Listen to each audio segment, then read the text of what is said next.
बेसन और शिमला मिर्च की आज एक ऐसी सब्ज़ी बनाएंगे जो शिमला मिर्च नहीं भी खाते हैं वो भी खाना शुरू कर देंगे। तो इसके लिए मैंने लिया है 500 ग्राम शिमला मिर्च, 3 टमाटर, 1 प्याज और 1 हरी मिर्च। इन्हें धोकर मैं चॉप कर लूँगी।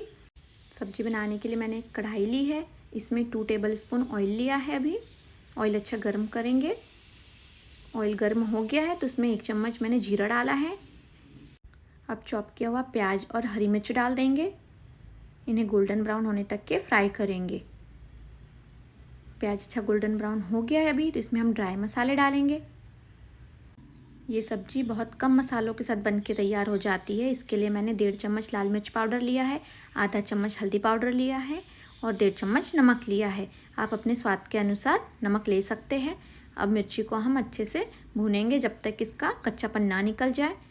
जब मिर्ची का कच्चापन निकल जाएगा थोड़ी देर में, इसके बाद में हम इसमें अब टमाटर ऐड करेंगे।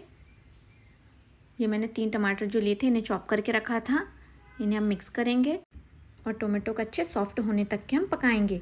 जब तक टोमेटो अच्छे सॉफ्ट नहीं हो जाते तब तक के हम इसमें शिमला मिर्च ऐड नहीं करेंगे और इन्हें चलाते रहेंगे। टोमेटो भी अच्छे से सॉफ्ट हो गए हैं और उसमें से तेल भी निकल आया है। तो अब इसमें हम शिमला मिर्च ऐड करेंगे।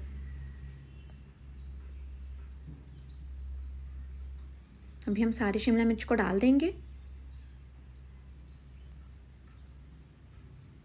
और इसे अच्छे से मिक्स कर लेंगे ताकि जो मिर्च मसाले हैं सारी शिमला मिर्च में अच्छे से लग जाए। अब इसे हम एक ढक्कन से ढककर पकाएंगे। इसे बीच बीच में हमको चलाते रहना है 2-3 बार, जब तक ये अच्छे से सॉफ्ट नहीं हो जाती और अच्छे से पक नहीं जाती। ये अभी धीरे धीरे से सॉफ्ट होते जा रही है। इसे बीच में मैंने अभी 2-3 बार हिला लिया है। अभी इसको एक बार और चेक कर लेते हैं हम। इसमें अच्छे से तेल निकल आया है और शिमला मिर्च अच्छे से सॉफ्ट हो गई है। तो इन्हें हम एक बार हिला लेते हैं, अच्छे से मिक्स कर लेते हैं। अब इसमें हम बेसन ऐड करेंगे। बेसन मैं कच्चा बेसन का यूज़ कर रही हूँ। ये 1/2 कप के करीबन में बेसन है। इसको अच्छे से मिक्स कर लेंगे अभी, ताकि तेल में ये बेसन अच्छे से मिक्स हो जाए।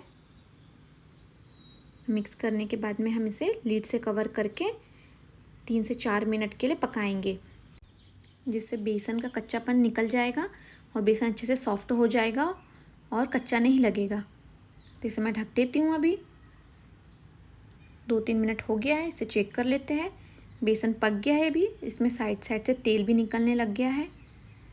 इसे हम हिला लेते हैं एक बार। जब बेसन पक जाता है तो ऑयल बाहर निकल आता है धीरे थोड़ा थोड़ा सा। देखिए काफ़ी अच्छे से सॉफ्ट दिख रहा है, अच्छे से पक गया है बेसन। बारीक कटी हुई हरी धनिया मिला देते हैं अब इसमें हम।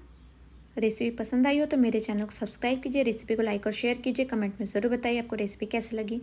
आप इस सब्ज़ी को रोटी, पराठे, नान किसी के भी साथ में एंजॉय कर सकते हैं।